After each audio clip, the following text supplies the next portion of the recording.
आश्रम, 4 आश्रम जो बनाए गए वेदा काल के समय की बात, जिसमें ब्रह्मचार्य, गृहस्थ और वानप्रस्थ और संन्यास आश्रम। तो बात चल रही थी सबसे पहले ब्रह्मचार्य आश्रम की, उसी पे आते हैं, उसी दिन से जुड़ते हैं, जो आप लोगों ने काफी सुना भी होगा। वैसे सभी धर्मों में लिखा हुआ है, क्योंकि पुरातन जो सबसे हमारे पाक पवित्र ग्रंथ हैं वो हैं पवित्र वेद, जो हजारों साल पुराने हैं। ये तो अब साबित हो चुका है। बाकी धर्म भी सेम बात कहते हैं। तो ब्रह्मचार्य की चर्चा चल रही थी। थोड़ा सा आपको याद करवा दें कि 25 साल की उम्र तक बच्चे को पढ़ाया जाता था। ऐसे जंगलात, ऐसी जगहों पे रखा जाता था, यहाँ का वातावरण शुद्ध होता था। सुबह उठते ही यहाँ हवन यज्ञ होते थे, जिसका मतलब था कि वातावरण शुद्ध हो जाए। घी से शुरुआत होती थी, उसमें आहुतियां डाली जाती थी अच्छी अच्छी, ताकि वातावरण में महक फैल जाए। और शुरुआत में अगर पॉजिटिव वेव्स लेके बंदा चलेगा तो नेचुरली बच्चा चलेगा खास करके, तो सारा दिन उसके माइंड में पॉजिटिविटी रहेगी। तो ये हमारे पवित्र वेदों की वो चर्चा थोड़ा सा आपको जोड़ने के लिए आज दोबारा बताई। और क्या क्या है इस ब्रह्मचार्य में, काफी चीजें उस दिन हमने क्लियर करी। ब्रह्मचार्य में रहते हुआ इंसान जब नौजवान बचपन से शुरुआत करता है, छोटी सी उम्र में 5 या 7 साल की उम्र के बीच में उसको वहां छोड़ दिया जाता था, और फिर गुरु और गुरु मां उस बच्चे के मां बाप होते थे। तभी कहा जाता है गुरु जो होता है वो मां बाप की तरह होता है, क्योंकि हमारे ही एक ऐसा धर्म जिसमें पुरातन समय में ये रीत चली थी कि गुरु मां बाप का रूप होता था। आज आप पिताजी कहते, कई लोग प्रश्न भी उठाते होंगे कि यार जिन्होंने जन्मा उनको बाप नहीं कहता और अपने गुरु को बाप कहता रहता है। अरे ये तो आदि काल से 12,000 साल पुराने धर्मों में लिखा हुआ है कि गुरुकुल में गुरु को ही बाप और गुरु मां को मां मान के बच्चे वहां पढ़ा करते थे। लड़कियों को गुरु मां पढ़ाती थी और लड़कों को गुरु पढ़ाता था। तो ये आपको उस दिन क्लियर किया। ब्रह्मचर्य में एक अलौकिक शक्ति होती है, एक अलौकिक तेज होता है। वो 25 साल की उम्र, जैसे कहते हैं ना एक नींव होती है, कोई भी मकान की अगर नींव मजबूत है तो वो मकान हमेशा खड़ा रहेगा, कभी डगमगाता नहीं। तो हमारे पवित्र वेदों में इंसान की नींव मजबूत की जाती थी, उसे दुनियावी ज्ञान, शारीरिक ज्ञान से परिपूर्ण किया जाता था। दुनियावी वो ज्ञान जिसमें उसने विचरना है, सिवाय गृहस्थ जिंदगी की। गृहस्थ जिंदगी का ABCD नहीं सिखाया जाता था। 25 साल तक पता ही नहीं होता था बच्चों को ये चीज क्या है या कैसी है, और ना ही ऐसा उत्तेजित कोई भोजन ही दिया जाता था। सात्विक भोजन जिसमें पावर आए, बॉडी में मसल बने, मजबूत हो, तभी उनके शरीर कितने कितने थे। उदाहरण के तौर पे महाराणा प्रताप की अगर बात करें तो क्या आप मानेंगे कि वो 200 किलो का साजो सामान उठा के युद्ध लड़ने जाता था लोहे का। उसका जो कह लो जो बुलेट प्रूफ चीजें थी उस समय के अनुसार, आज की भाषा में, तो वो बड़ी भारी थी। और उसके जो बस्तर थे लोहे के, या उसका टोप था, उसके हाथ में भाला ही बताते हैं, बहुत 60-70 किलो का तो भाला ही होगा, और कितने मीटर वो मारता था, और 6.5-7 फुट की हाइट रही होगी। तो कितनी पावर होगी जरा सोच के देखिए। अब घोड़े को भगाना, उसको कंट्रोल करना, छलांग मारना, हाथी पे चढ़ जाना, इतना सामान लेके, तो ये कैसे पॉसिबल है, कैसे ये मजबूत थे वो लोग। तो यही ब्रह्मचर्य का कमाल, ये है ब्रह्मचर्य का कमाल। ये तो एक उदाहरण दिया है, इतिहास में ऐसे उदाहरण भरे पड़े हैं, उदाहरण बहुत ज्यादा हैं, जिसे आप किस्से कहानियां मानते हैं, जो कि हकीकत है। तो ब्रह्मचर्य में कैसी भी स्थिति आ जाती, बच्चों को उन स्थिति में गुजारा जाता था।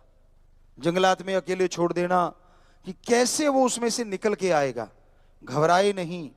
पानी में तैरना सिखाना, बहुत सारे ऐसे गेम होते थे जो कि आने वाली जिंदगी में स्ट्रगल ना करे वो, कि कैसी भी स्थिति आ जाए, अंधेरे में रखा जाता था, लाइट में रखा जाता था, भूखा रखा जाता था, ज्यादा खिलाया जाता था, फिर कैसे हजम करना है, वो सारी चीजें बताई जाती थी, ताकि लाइफ में कभी बाई चांस ज्यादा खा बैठे तो कैसे हजम करना है, अगर ना मिले तो कैसे जीना है, जीने के तरीके बताए जाते थे।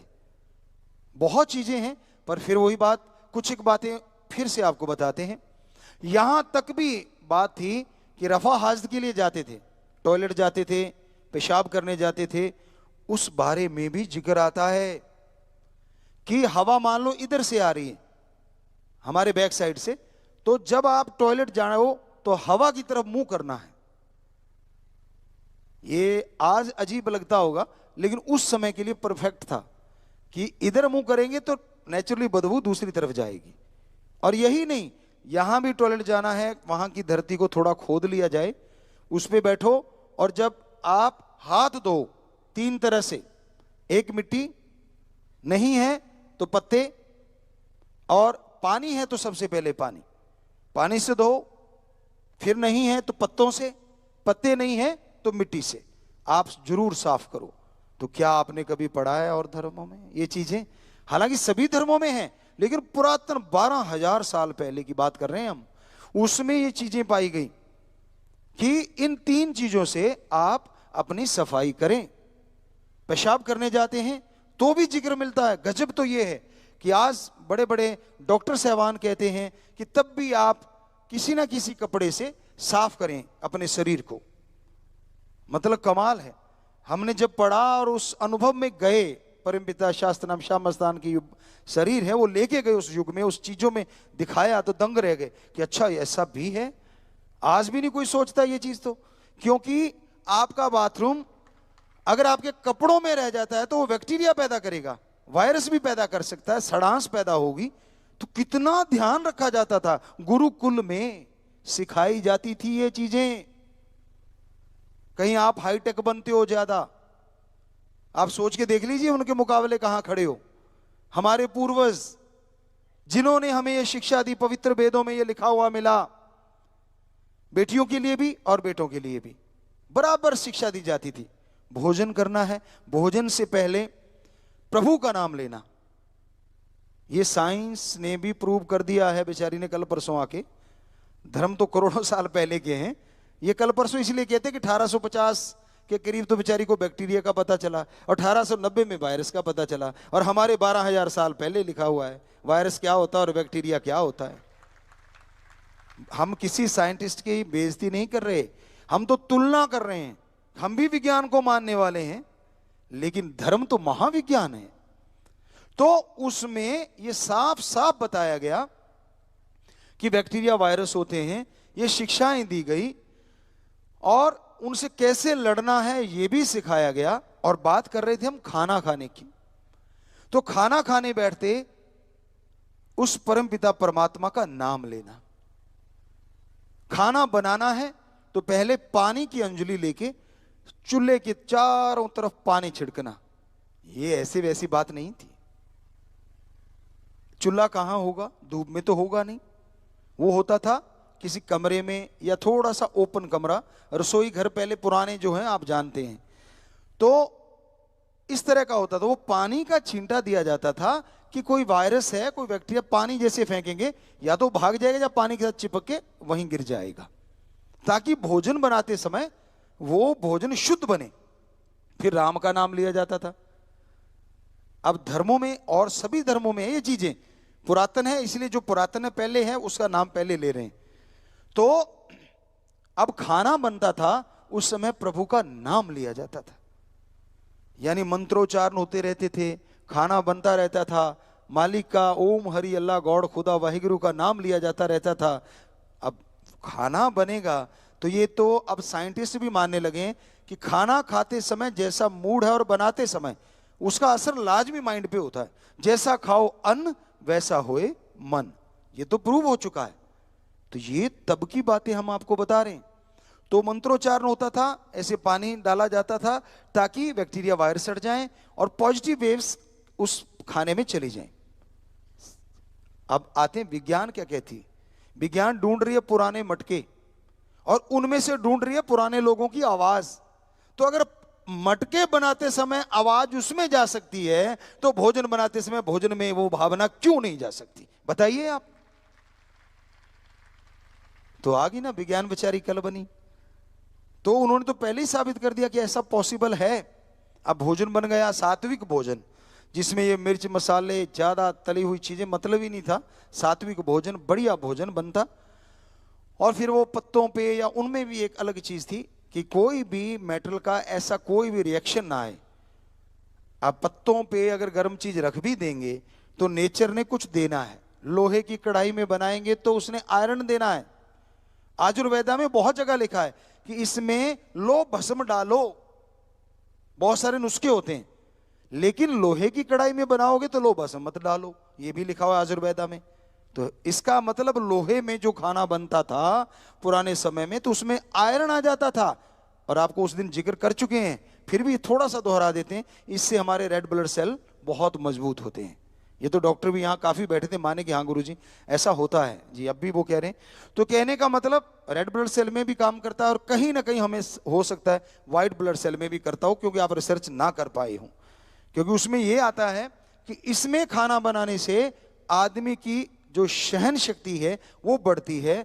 इसका मतलब उसके अंदर एक शक्ति आ जाती जो बीमारियों से लड़ने की।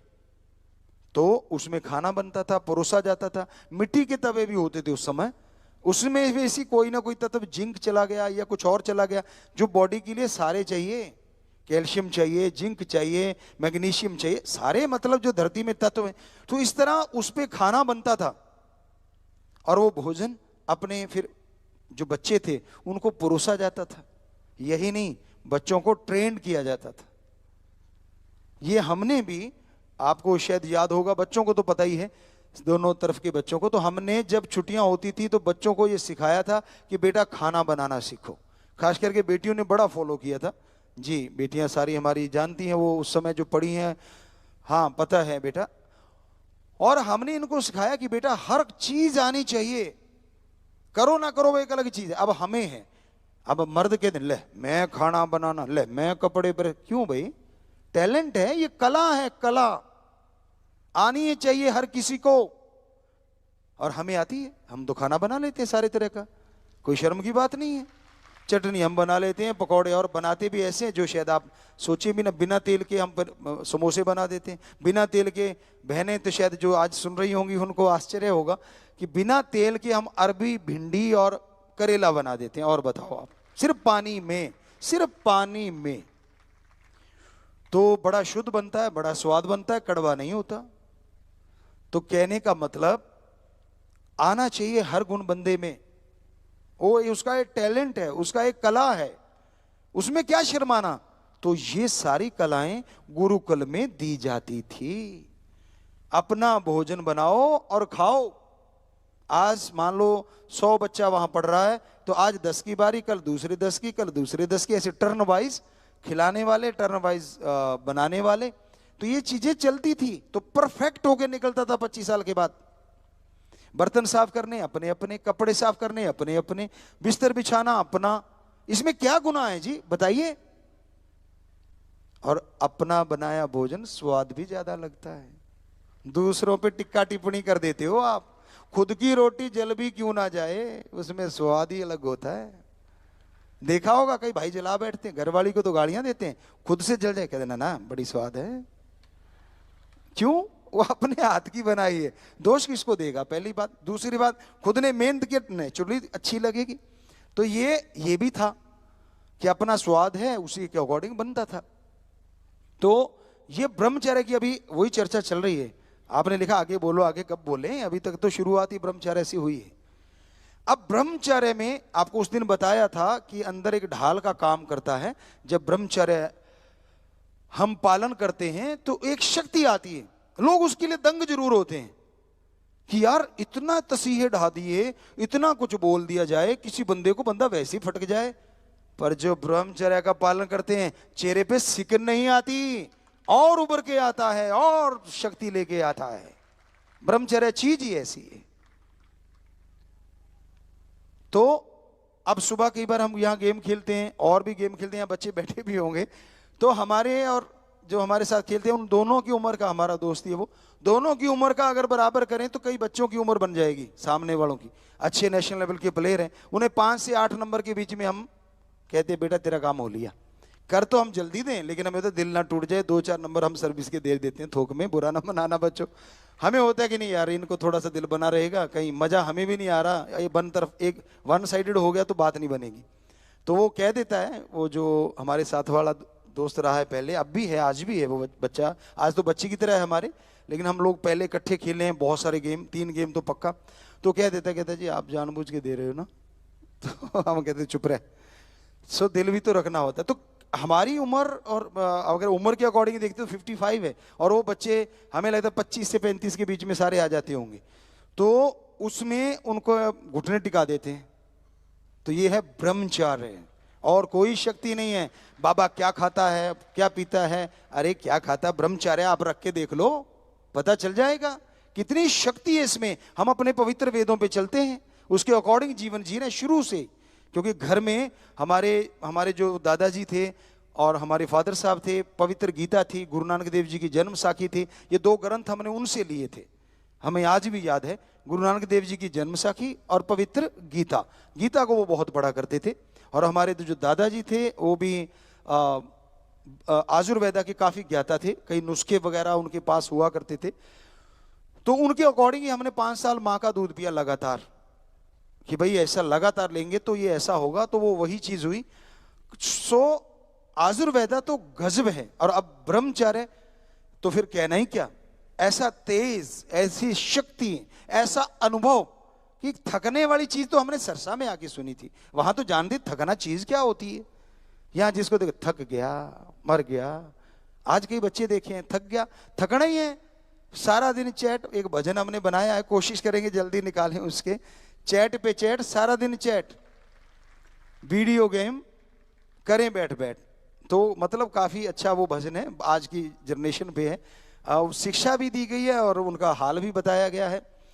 सो मसल बेचारे रोते रहते हैं, डेड हो जाते हैं, और माइंड चलता रहता है। अब इधर लुढ़क गए, अब ना पोजीशन का पता है। छोटी उम्र में तो कोई बात नहीं, जब उम्र आ गई ना 40+, मोटे मोटे लेंस, और ये जो ऐसे बैठे हो तो यूं ही रह जाता है सौदा।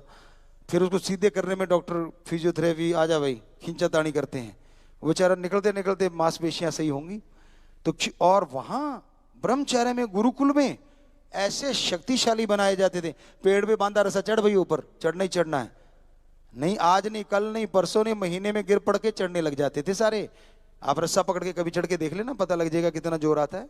कितने की चढ़ पाओगे, गिर ना जाना भाई। कहीं कल को गुरु जी ने कहा था चढ़, हम नहीं कहते आप चढ़ो, आज वालों का क्या पता, एक को 200 ग्राम घी खिला दिया, 400 बाहर निकाल दिया, पंगा खड़ा हो गया।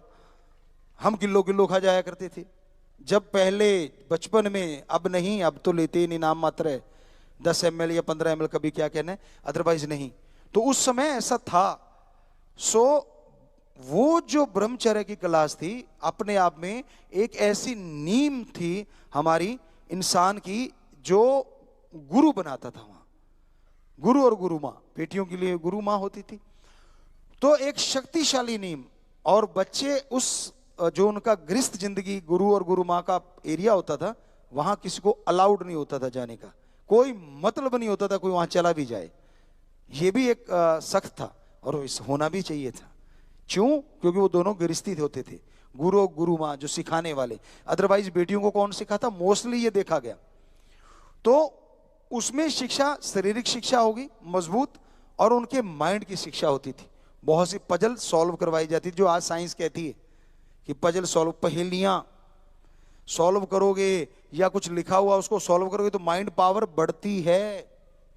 मैथमेटिक्स के ऐसे ऐसे सवाल, जिस टंग ट्विस्टर कह लो, उसको बोलो आप, आज नहीं, कल नहीं, परसों नहीं, बोलोगे तो माइंड पावर बढ़ेगी, यानी एक नई चीज सीख ली आपने। इसी तरह उस गुरुकुल में ऐसी शिक्षा दी जाती थी कि जिसमें माइंड पावर भी साथ साथ बढ़ाई जाती थी और बॉडी पावर भी साथ साथ बढ़ाई जाती थी। तो दोनों पावर में परफेक्ट बनाया जाता था। घुड़सवारी है उस जमाने की, आज की ड्राइविंग मान लो आप, वहां से परफेक्ट घुड़सवार सारे ही होते थे। हाँ, ये अलग था, सबकी शुरुआत जैसे देखा साल में कि भाई ये तो एक शूरवीर बनने के लायक है, ये एक सैनिक बनने के लायक है, ये महान योद्धा बनेगा। तो उनकी ट्रेनिंग फिर बेसिक वहीं से प्रैक्टिकल करवाया जाता था। ज्ञान भी दिया जाता था, लेकिन कर्म जोगी और ज्ञान जोगी दोनों चलते थे कि ये किस कर्म में सफल होंगे। यानी जैसे हमने बोला कि प्लेयर कौन सा, बच्चा किस गेम में आगे बढ़ सकता है, ऐसे होता था। ये दुकानदारी अच्छी करेगा, इसका हिसाब किताब बढ़िया है, इसको मुनीम यानी सीए बना दो, ये फलाना है, आज की भाषा के अकॉर्डिंग बता रहे हैं, तो ये इंजीनियर बना दो, ये जाके ये काम करे। तो उनको फिर वही फोकस करके वही शिक्षा दी जाती थी, उसमें परफेक्ट कर दिया जाता था। और साथ साथ बेसिक शिक्षाएं सारों को दी जाती थी। खाना बनाना है, बिस्तर बिछाना है, कपड़े धोना है, यानी जितने भी घरेलू कार्य हैं सारे हर किसी को आते थे, चाहे वो बेटी है चाहे वो बेटा है। तो गुरु का ये कमाल नहीं है, एक ही गुरु जो सबको संभालता था। उसमें कुछ एक हो सकता होते हो किसी गुरुकुल में, मोस्टली तो एक का जिक्र ज्यादा मिलता है। क्या कमाल थी, नर्सरी से लेके यूनिवर्सिटी तक, उसके अंदर कितना ज्ञान होगा उस गुरु के अंदर, क्या आभा थी। बच्चे चूं नहीं करते थे, कोई झगड़ा नहीं, कोई लड़ाई नहीं। कुछ जुगों में आके जिक्र मिलता है कि थोड़े झगड़ पड़ते थे आपस में, लेकिन वैसे आम तौर पे ये दिखने में आता है कि नहीं। और हैरानीजनक देखो, हमारे उन समय के जो अवतार, विष्णु जी के अवतार श्री राम जी रहे, श्री कृष्ण जी रहे, वो भी गुरु के गुरुकुल में ही आए, क्योंकि उन्होंने ये नहीं दिखाया कि हमारे पास सब कुछ है। ये अलग बात है, गुरुओं ने पहचान लिया, नमन किया करते थे उनको अलग से, लेकिन वो कहते नहीं जी आप हमें बच्चों के साथ वैसी ही शिक्षा दें। तो उन्होंने भी गुरुकुल ज्वाइन किया, उसमें रहे, सुदामा ऐसे नहीं दोस्त बना। सो बहुत सारे चीजें वहां से बच्चे आपस में दोस्ती करना सीखते थे, निभाना जानते थे, जुबान के धनी होते थे। गुरु कहता था जो बात कह दी चाहे जान चली जाए, पलटना नहीं, बदलना नहीं। और आज लिखे में भी बदल जाते हैं, जुबान की तो छोड़ो भाई। हम किसी नगर में गए, नाम नहीं लेंगे, फिल्म की वजह से वहां जाना पड़ा। जब फिल्म बन रही थी तो कई महीने रहे वहां, बहुत सारे लोग हमें मिले, नाम वैसे हमने लिया एक आधे बार। तो वो कहने लगे गुरुजी ऐसा क्या है आपके उधर राजस्थान एरिया में जो हमारे नहीं है। हमने कहा भाई बाकी बातें तो छोड़ो, एक बात बता देते अगर बुरा ना मानो तो। कहते बताओ।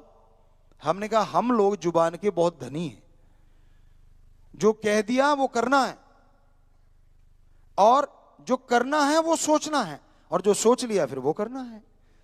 तो हम जुबान के धनी थे, हैं और रहेंगे। कहते गुरुजी हमने कहा आपकी जुबान ही नहीं है। कहते क्यों। हमने कहा 10 आ गए शाम को, सुबह उनसे पूछा, कहते ना हमने तो कोई बात ही नहीं करी। अरे शाम को तो कह के गए हो भाई। तो आज ज्यादातर समाज में ये चीज हो रही है कि नहीं हो रही। लोग लिखा ही मुकर जाते हैं, जुबान का तो कोई कोई धनी होगा। हम नहीं कहते बीज नाश हो गया जी, हाथ नीचे कर लें बच्चों, सामने वाले भी सभी इस साथ स्वीकार करते। तो ये गुरुकुल में शिक्षा दी जाती थी ब्रह्मचर्य के दरमियान। और यही नहीं, छोटी मोटी बीमारियों को कैसे कंट्रोल करना है। अब आती है डॉक्टरी शिक्षा, वो शिक्षा भी वहां दी जाती थी। अब शायद 92 या 94 में राजस्थान के एक एरिया में हम गए, बड़े बड़े गांव, वहां कोई आरएमपी डॉक्टर भी नहीं था। आरएमपी या जो भी कहते हैं, छोटा झोड़ा छाप बोलते हैं हम सीधी भाषा में, वो डॉक्टर भी वहां नहीं थे। तो उनसे पूछा क्यों। कहते जी बरानी खाते, यानी प्योर ऑर्गेनिक, कोई बीमार होता ही नहीं। थोड़ा बहुत बुखार हो लिया, मिर्ची खा के ऊपर कपड़ा ले लिया, लासी छाछ पी के सो जाते हैं और सुबह बुखार उतर जाता है, बात खत्म। तो ये चीजें अभी भी हुई 92-94 की बात। फिर हमने कहा अब, कहते जी अब तो आप वाले आने लगे हैं लोग, तो वो खाद स्प्रे और डालने लगे अड़ंग बड़ंग, तो अब हमें लगता है डॉक्टर रखने पड़ेंगे गांव में। तो उस समय में ऑर्गेनिक खेती कैसे होती है, डॉक्टरी शिक्षा दी जाती। मान लो चोट लग गई, अब युद्ध लड़े जाते तो उसमें जख्म हो गए, ऐसी ऐसी मर्रम होती थी, एक बार लगा दी शाम को, सुबह वहां मांस भरा होता था। कोई यकीन करे ना करे। अभी पिछले कुछ दिनों में एक डॉक्टर साहबान आए थे, कहते गुरुजी जो आप आयुर्वेदा की, जो हमारे पवित्र वेदों की बात आप करते हो, एक सज्जन ने काफी हद तक उसमें महारत हासिल कर ली है, और उसने वही लेप बना दिया है जो आप कहते हो। ये यहां तक भी कि अंदर जो नाड़ियां मरी हैं उनको भी वो जिंदा कर देता, ऊपर लगाया लेप। ये कैसे पॉसिबल है। कहते गुरुजी हम भी दंग हैं, पर आप बोला करते थे पुरातन, आप जानते हो हम पहले भी सत्संगों में बोले ये चीज। जी बिल्कुल, आशीर्वाद। तो ये कि वो स्नेह लेप उसका नाम होता था आम भाषा में, वो लगा दिया जाता था। और जब मान लो इतने जख्म हुए हैं, वो योद्धा सुबह युद्ध कैसे लड़ेगा ये बताइए। नहीं लड़ सकता ना। किसी का यहाँ पे इतना बड़ा कट है, किसी की छाती पे कट, छाती पे होते थे, पीठ पे तो किसी किसी के होता था। आपको पता है किसके होता था? तो कहना कहना अच्छा नहीं लगता, मेनली छाती पे जख्म खाते थे लोग। शूरवीर होते थे, बहादुर होते थे, अगर चैलेंज करके बात करते थे, ऐसे नहीं कि तूने ये गलत किया तो आजा, फिर ऐसे नहीं पीठ पीछे बार। आजकल तो सोते को उड़ा देते हैं। क्या भाई, उसने क्या गुनाह किया? सिर्फ डराने के लिए, लोगों को धमकाने के लिए, दहशत फैलाने के लिए। ये तो उस समय के राक्षस किया करते थे, आम इंसान नहीं करता था ये चीज। ये है हमारे पवित्र वेदों का ज्ञान, जबरदस्त जबरदस्त। तो ये 5 सालों में वहां अनुभव किया जा बेपरवाह जी ने रहमत करी। हम तो कहते हैं उनका रहमो कर्म हुआ कि ये वक्त मिला और इसमें ये अनुभव कर लिया। ये आपके लिए मिला है, समाज के लिए मिला है, जो भी वो वक्त दिया है या दे रहे हैं। सो ये अनुभव किया, महसूस किया कि हाँ, ये सारी चीजें ज्यों की त्यों थी। हड्डी टूट जाती थी, वो देते थे और अगले दिन तक लगभग जुड़ जाती थी। परफेक्टली तो नहीं, पर लगभग 80% जुड़ जाती थी। है ना कमाल। अब इतने इतने बड़े बड़े नट कसते हैं।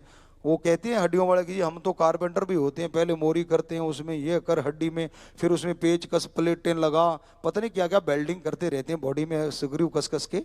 ऐसे लगता है कोई मशीन तैयार कर रहे हो। और वो थोड़ी सी दवाई देते थे, लेप लगाते थे और अगले दिन सारा काम ठीक। वो युद्ध लड़ते थे दोबारा फिर। तो ये ऐसा ज्ञान भी गुरुकुल में ब्रह्मचर्य के दरमियान दिया जाता था। उन्हें अभ्यास करवाया जाता था जीवन में आने वाली परेशानियों से लड़ने का। उन्हें अभ्यास करवाया जाता था जीवन में आने वाली गम, दुख, दर्द, चिंता, टेंशनों को दूर करने का। उन्हें टेंशन दी जाती थी और फिर टेंशन से लड़ना कैसे है। जब वो बिल्कुल ऐसे हो जाते, फिर उनको सिखाया जाता था लाइफ में ऐसी टेंशन आएगी तो ऐसे आप लड़के बाहर निकल जाना। ये थे हमारे गुरुकुल, ये थे हमारे Gurukul. Without any medicine, without any cost, कोई दवा नहीं, कोई उसका पैसा नहीं, पर गुरु सिखाता था। उसे क्या होता था, ज्यादा से ज्यादा गौएं दे दी, गौओं का दूध भी बच्चों ने पीना है। और कोई ज्यादा लंबा चौड़ा उसकी तनख्वाह हमें लगी नहीं कहीं, हमने जो पढ़ा वो एक समाज सेवा, एक गुरु के नाते, एक संत की तरह वो समाज का भला करने के लिए बच्चों को पढ़ाया करते थे। आजकल तो कहते तुझे पेपर दिखा दूं, बुरा ना मानना, सारे ऐसे नहीं है, पर कहीं ना कहीं सुनने को आ जाता है कि तेरे को पेपर दिखा दूंगा, इतने दे जाना, तो या तेरे पार कर दूंगा, इतने दे जाना। मार्क मेरे पास आने, मार्क तो मैंने लगाने हैं, समझ गए आप, जानते हो सारे। तो ये चल रहा है, सारे ऐसे नहीं हैं पर काफी हैं। पर गुरुकुल में जब तनख्वाह ही नहीं लेनी, लालच किस चीज का? उस गुरु को क्या लालच होगा कि मैं इस बच्चे का जो आने वाला भविष्य है वो बेकार कर दूं और इसका अच्छा बना दूं? ऐसा कुछ ही नहीं था। सबको समान शिक्षा दी जाती थी, बराबर की शिक्षा दी जाती थी। और यहां तक भी मिलता है कि कोई भेदभाव ना रहे, वो भी सिखाया जाता था। आपसी भाईचारा, आपसी प्यार, बेगरज निस्वार्थ भावना से लोग करें, यह शिक्षा भी दी जाती थी। तो वहां से जितने निकलते थे वो आपस में दोस्त बन के ही निकलते थे।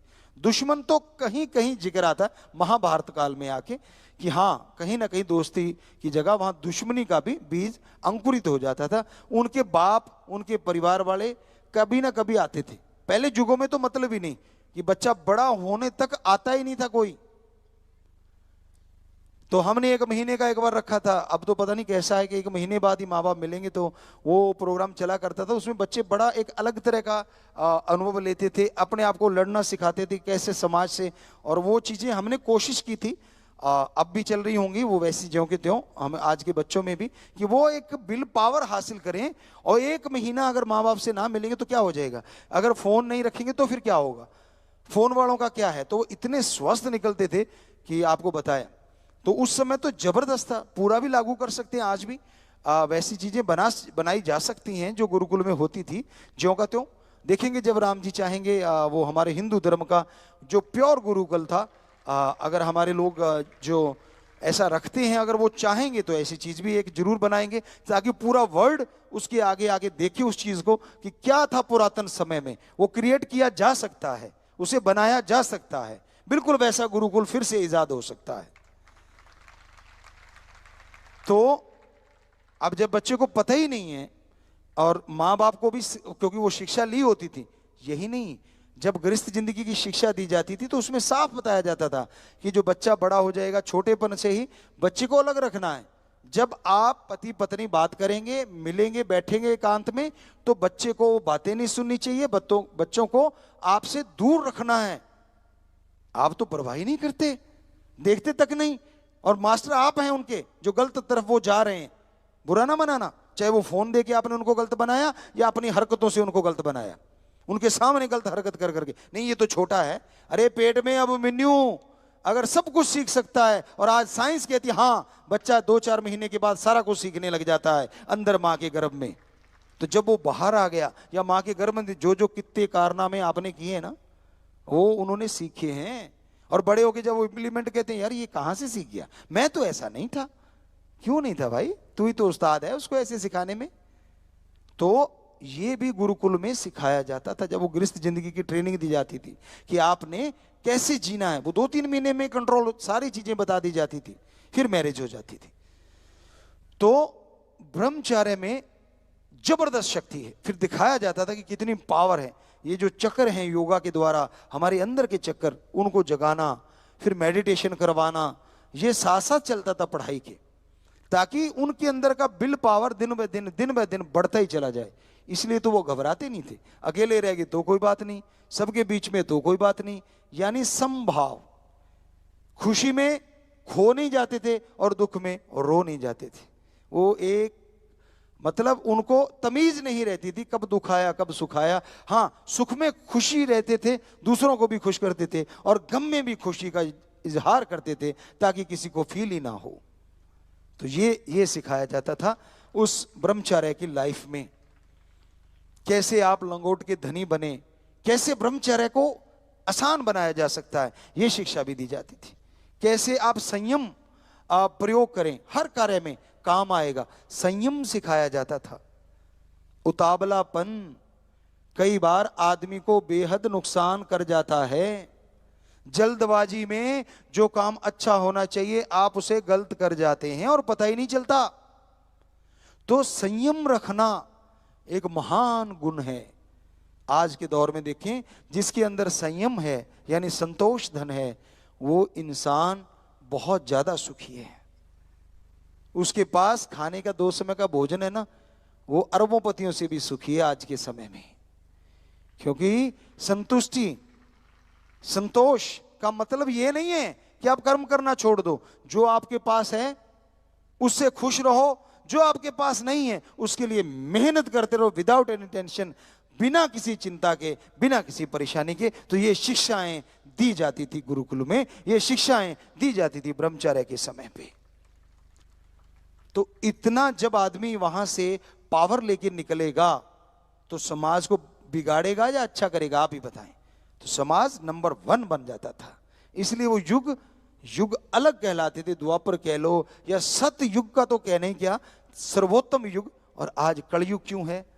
आज तो आपको बताया माँ के गर्भ में बेटे को बना देते हैं, ये तो डॉक्टर बनेगा, मेरे वाला इंजीनियर बनेगा। वो आदमी बनेगा कि नहीं, इंसान बनेगा कि नहीं, इस तरफ किसी का ध्यान नहीं। कहीं राक्षस ना बन जाए, कहीं तेरा नाम ना डुबो दे भाई, इस तरफ ध्यान नहीं है। ध्यान है उसे नोटों की मशीन बनाना है, कैसे ज्यादा निकालेगा, किधर से ज्यादा निकालेगा।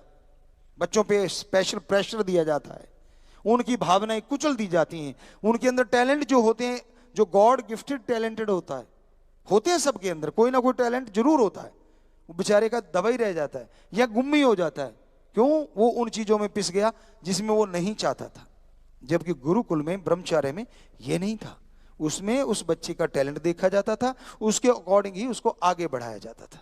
हाँ, बुराई जो आती थी उसका खात्मा करवाया जाता था। तो सहने की शक्ति, रहने की शक्ति, पीने की शक्ति, खाने की शक्ति और ब्रह्मचर्य की महान शक्ति का उनको अनुभव करवाया जाता था। और जब वो 25 साल तक ब्रह्मचर्य का ध्यान से, योगा से अनुभव कर लेते थे, समाज में भी वो संयम रहते थे, रिश्तों के प्रति 100% वफादार रहते थे, क्योंकि उनके अंदर हवस होती ही नहीं थी। उनके अंदर हवस होती थी राम को पाने की, उनके अंदर हवस होती थी ओम हरि अल्लाह वाहिगुरु गौड़ खुदा रब को पाने की, ना कि क्षणिक आनंद के लिए, पल भर के आनंद के लिए पागल हो जाने की। चाहे वो स्वाद खाने का है, जीभों का है, इंद्रियों के भोग विलास का है, या जुबान की भाषा का है। स्वाद बहुत तरह के हैं, कड़वा है, मीठा है, तो हर तरह के स्वाद। लेकिन उनको उस समय में राम का स्वाद, परमानंद का स्वाद चखा दिया जाता था। 25 साल की उम्र में वो कली नन्ही सी खिली, फिर फूल बनी, और फिर वो समाज में गई। तो फूल क्या करेगा? समाज में जाएगा तो खुशबू फैलाएगा, और गंदगी जाएगी तो वो बदबू फैलाएगी। बुरा ना मनाना भाई, हमारे सारे धर्मों के भाई बहनों, आज हम उस फूल बनने वाली तरफ ध्यान नहीं देते। हम इतना प्रेशर डाल के बच्चों को, उनको कुछ ना कुछ बनाना, यानी नोटों की मशीन बनाने की तरफ तो ध्यान देते हैं, पर वो क्या फूल बन के समाज में खुशबू फैलाएगा, इस तरफ ध्यान नहीं देते आप लोग। चाहे बुरा मनाना चाहे अच्छा, सच तो सच है। क्या कभी सोचा आपने इस बारे में कि यार इसको छोड़ के, और हाँ, जो राम नाम से जुड़े उनको छोड़ दें, क्योंकि वो बच्चे सोचने लगे हैं, क्योंकि उनकी आने वाली पीढ़ियां जुड़ती जा रही हैं और वो नशे के पास भी नहीं। तो शाबाश उन बच्चों को, हमारा बहुत बहुत आशीर्वाद जिन्होंने इस बारे में सोचा, जो ऑनलाइन बैठे हैं, यहां भी बैठे हैं। तो बात उस दिन वाली पे फिर आके ठहर गई, अभी तो ब्रह्मचर्य ही चल रहा है, अगले आश्रम कब बताएंगे। चलो, अपना तो बात है हमारा आपको पूरा ज्ञान देना, तो चलो यहीं से फिर शुरू करेंगे अगली बार। अभी इसी आश्रम में है, मतलब यूपी में तो है ही, कहने का मतलब उधर तो जो बना था हमारे वेदों में, पवित्र वेदों में जो वो 4 आश्रम बनाए गए थे, तो अभी पहले स्टेप पे हम लोग खड़े हैं। तो आपको फिर से यहीं से चर्चा शुरू करेंगे, और बाकी क्योंकि समय भी काफ़ी हो चला है, अब कुछ साथ संगत बातें भी करेगी, तो अब फिर बातें करते हैं आप लोगों से, चर्चा करते हैं। और पर आप यकीन मानिए, बड़ा मज़ा आता है अगर आप धर्म की बात को ध्यान से सुनेंगे। अब हमने टोटली चेंज सब्जेक्ट ले लिए हैं। पहले आपको ज्ञान दिया, जो लिखा लिखाया ज्ञान, राम नाम का ज्ञान दे वो ही रहे हैं, पर थोड़ा सा आज जो कहते हैं ना साइंस बहुत बड़ी चीज़ है, हम उनको बताना चाहते हैं। हमारा धर्म जो पुरातन धर्म सबसे, जिससे बाकी सारे धर्म बने, वो हिंदू धर्म, जिसमें पवित्र वेद हैं, वो कोई छोटी मोटी चीज नहीं, बहुत बड़ी महाविज्ञान है। ऐसा बड़ा समुंदर है जिससे बहुत सारी नदियां निकली है, इतना दयालुता का समुंदर है जिसने 17 बार आक्रमण करने वाले, 16 बार आक्रमण करने वाले को भी बख्श दिया। तो कमाल की चीज है ये दया की भावना, कहीं आज ढूंढे नहीं मिलती, मिलती है तो पाक पवित्र ग्रंथों में या उनको मानने वालों में। दया की भावना अपने आप में महान है, किसी को क्षमा कर देने की भावना अपने आप में महान है। ये चीजें भी ब्रह्मचर्य में सिखाई जाती थी। अब कूट कूट के भर दिया जाता था ये सब। घुड़सवारी करने लगा, योद्धा बन गया, ज्ञान हो गया, विद्वान बन गया, सारा ज्ञान तो लेके आ रहा है बच्चा, और अभी भी पहले स्टेप पे खड़े हैं। और क्या क्या दिया करते थे, कोशिश करेंगे वो भी आपकी सेवा में अगले दिन जब भी व्याख्या होगी बताएंगे। क्योंकि आज भजन भी हमने इसीलिए नहीं बुलवाए कि टाइमिंग का चक्कर पड़ जाता है, पहले सत्संग रह जाती है जो कि आपके लिए बेहद जरूरी है। भजन चलते रहेंगे, हमारे बच्चों के हम जरूर सुनेंगे। कईयों की भावना होती है हमारे बच्चों की कि गुरुजी को, पिताजी को हमने भजन सुनाना था, अफसोस मत करो, जरूर सुनेंगे। लेकिन थोड़ा सा हमें ये था कि टाइमिंग की फिर प्रॉब्लम आ जाती है, और फिर हमें ये होता है कि वो जो बैठे हैं बहुत देर से गुरु मंत्र लेने आए हैं, नए जीव हैं, क्योंकि आजकल ये भी हो गया ना, ज़्यादा ज्ञान बकबका लगने लग जाता है, ज़्यादा टाइम लगा दो तो इतना ही काफ़ी है, इतनी कैपेसिटी है आपकी, हम देख लिया। घी की कैपेसिटी 50 ग्राम की, अब किलो वाले बैठे हैं। अब किसी को पाइया दे दो, हम आपको बताया 500 बार आएगा। सारे तो नहीं, जो पहलवान बच्चे हैं, अच्छी मजबूत बॉडी जो लगे हुए हैं, उनको छोड़ दो, वो भी 100 चीज़ें, यहाँ इंजेक्शन ठोक ले, वहाँ ठोक ले, इधर ठोक ले, उधर ठोक ले। वहाँ कई पूछते हैं गुरुजी आपके ये मसल कैसे हैं। हमने कहा बचपन में टोका मशीन, गंडासा मशीन चलाया करते थे हम, और ऐसे कि पंजों के बल खड़े हो जाना, और वहाँ ऐसे लगता था। हमारे काम करने वालों को हम साथी बोला करते थे, जिसे आप नौकर, सीरी या ठेके वाला कहते हो, बुरा ना मनाना भाई, हम नहीं कहते थे ना, हम जात पात पे जाते थे। हमारे वाला भोजन उनको देते थे, उनके वाला हम खाया करते थे। आपस में खेतों में चलता था ये, उनको पता है हमारे, चाहे जाके पूछ लो आप उनसे। इकट्ठे सोना, चारपाई लाते थे हम, लात मार के चारपाई उड़ा देते थे, सारे इकट्ठे टीले पे सोएंगे, यार मजा आएगा। मैं ऊंचा क्यों सोऊं, मैं क्या तेरे से बड़ा हूं, बराबर सोएंगे। हम लोग एक साथ सोते थे, और वही आज हमारे आश्रम में यहाँ बैठे बच्चों में कोई नहीं बता सकता किसकी क्या जात है, कौन सा धर्म है, कौन सा मजहब है। ठीक है, थोड़ा पहनावे से पता चलेगा, लेकिन जात पात का नहीं चलेगा। हमारे सारे बच्चे हमारे अपने हैं, क्योंकि मालिक की औलाद हैं, और उनमें से ये वो बच्चे हैं जो समाज सेवा कर रहे हैं, मानवता का भला कर रहे हैं। तो बहुत आशीर्वाद इन सब बच्चों को। भगवान का नाम सुखों की खान है, अच्छे भागों वाला, अच्छे नसीबों वाला इंसान सत्संग में चल के आता है। कैसे होते हैं उसके अच्छे नसीब, अच्छे भाग्य? हमारे जितने भी धार्मिक पवित्र ग्रंथ हैं सब में ये लिखा है, जिन पे कृपा राम की वो सत्संग में आए। कि जिन पे भगवान अल्लाह वाहिगुरु राम की कृपा होती है वही इस कलयुग में सत्संग में आता है।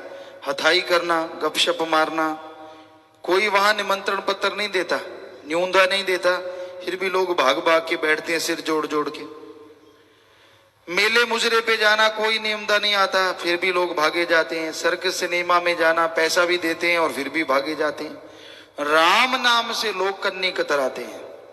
राम नाम सुनना हो, लोग आके हाथ भी जोड़ते हैं, चलो भाई सत्संग सुनो, चलो भाई राम का नाम सुनो, तो भी कहते हैं भाई देखूंगा। ले भाई देखेगा क्या, बस एहसान करता है। फिर भी मैं आऊंगा, चल तू इतना कहता है तो मैं आऊंगा। अरे आएगा तो खुद का भाग बनाएगा, उस पे क्या एहसान है? उसका तू शुक्र मना जो तुझे बता रहा है, तुझे में प्रार्थना कर रहा है। और वो प्रार्थना क्यों करता है? क्योंकि उसको भी भगवान खुशी देगा जो भगवान से भगवान की औलाद को मिलाएगा।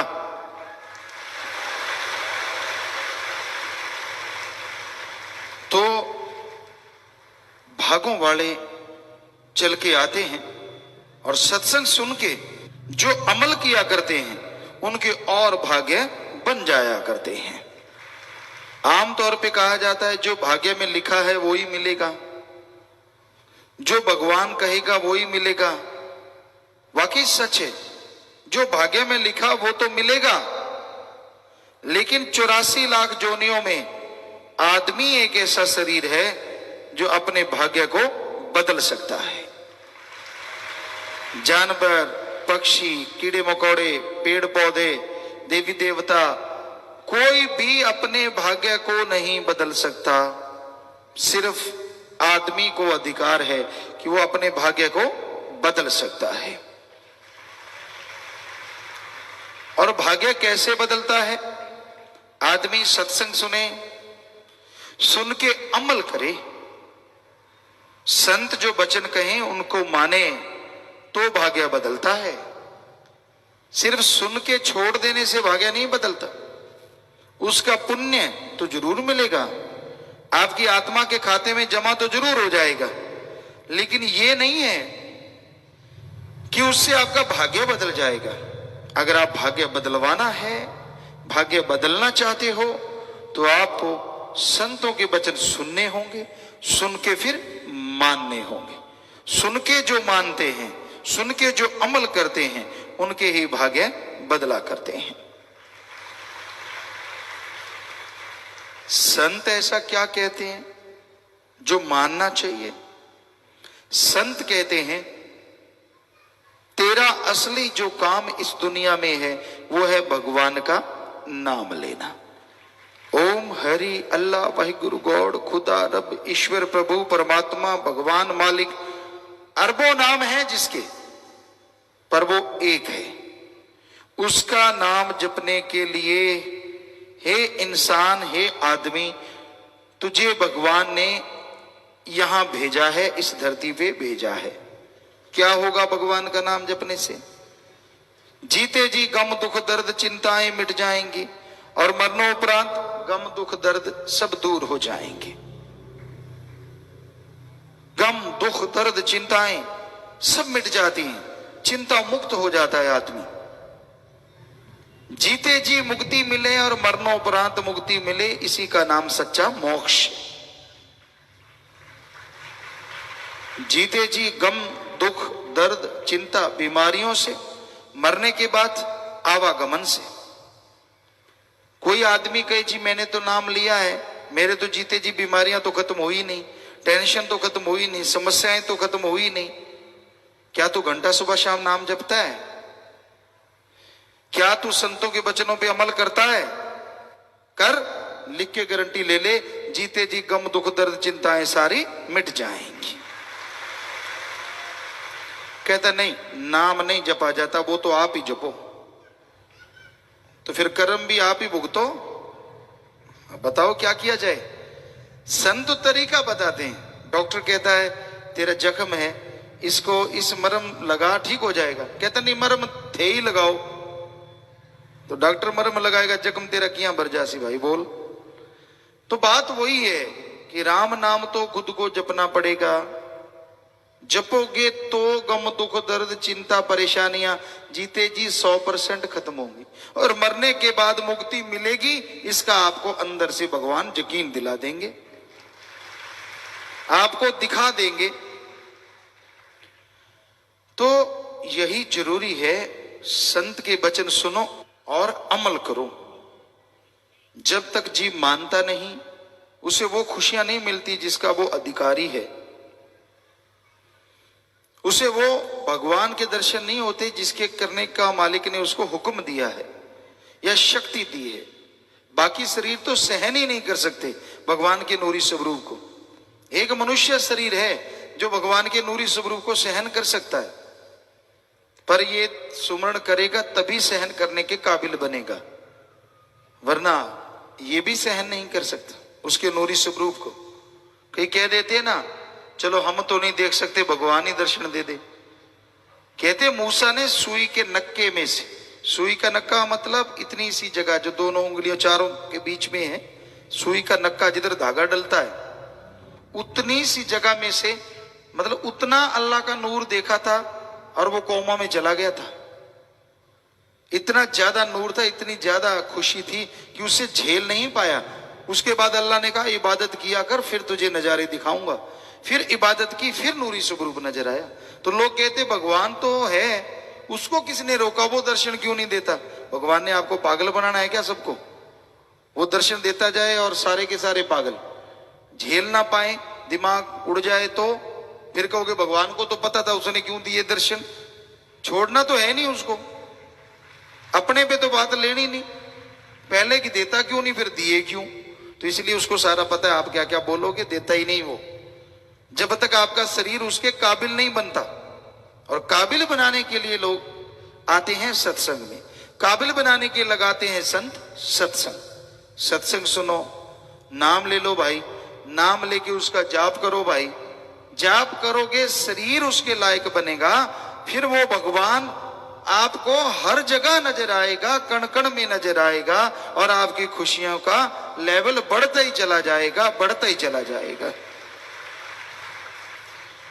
तो सुमरन तो करना पड़ेगा। सुमरन नहीं करोगे मन का नहीं भरोसा। मन कोई छोटी मोटी बात थोड़ी ना है, ये दो धारी तलवार है, दो धारी। इसके इधर भी तलवार के धार है और इधर भी धार है। पहले ये गलतियां करवाता है आदमी से, पाप कर्म करवा लिए, वचन नहीं मानने दिए, बुरे कर्म करवा लिए। अब अगर संत पीर फकीर फिर माफी कर दें कि चल भाई तुझे माफी है, मन फिर दूसरी तरफ चल पड़ता है।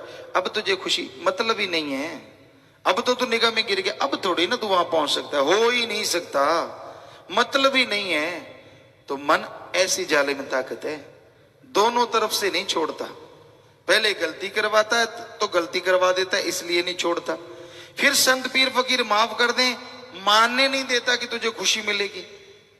तो संत पीर फकीर अगर माफ कर देना, भगवान भी उसे नहीं रोकता, वो माफ कर देता है कि जब फकीर ने कर दिया मेरी तरफ से भी माफ। वो कहते हैं भगवान की बांधी भक्त छुड़ावे, भक्त की बांधी कौन छुड़ावे? भगवान। यानी भगवान अगर कोई ऐसा कर भी देना भक्त को, तो संत गुरु जो होते हैं वो मालिक से दुआ करके भगवान के शराफ को खत्म कर देते हैं। पर गुरु की ना माने जीव और फिर बुरा हाल हो जाए तो फिर भगवान भी दखल नहीं देता भाई, कि जब ये फकीर की नहीं मानता मेरी क्यों मानेगा? फकीर तो सामने नजर आता है, गुरु तो नजर आता है, भगवान तो नजर ही नहीं आता। तो इसलिए संतों की बात सुनो और अमल किया करो, ताकि आपके गम दुख दर्द चिंताएं परेशानियां मिट जाएं। वचनों पे चला करो।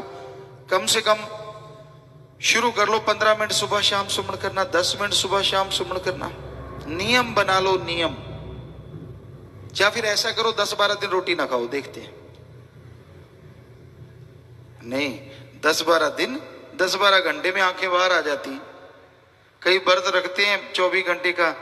हमारे कई बच्चे जो हैं सदब्रह्मचारी भाई बहने कई रखा करते हैं, पत्नी अब रखते हैं, कुछ नहीं रखते, मर्जी के मालिक। सो जो रखते हैं पहले कहा करते थे पिताजी बड़ा मुश्किल लगता है, चारों तरफ रोटी रोटी नजर आती है। शुरू में सभी के नहीं, कुछ थे, बाकी तो परवान करते थे। और धीरे धीरे वो ठीक हो गया, उसमें सुमन करने लगे, भक्ति करने लगे तो खुशियां आनी शुरू हो गई। और कई होते हैं 8 पहर के बाद खाते हैं, और कई होते हैं 8 पहर खाते हैं। खाना तो नहीं छोड़ते, पीना नहीं छोड़ते, चाहे दूध लेट हो जाए सिर कौन सा ना फाड़ दे एक दूसरे का, इतना लेट कर दिया दे धड़ाक।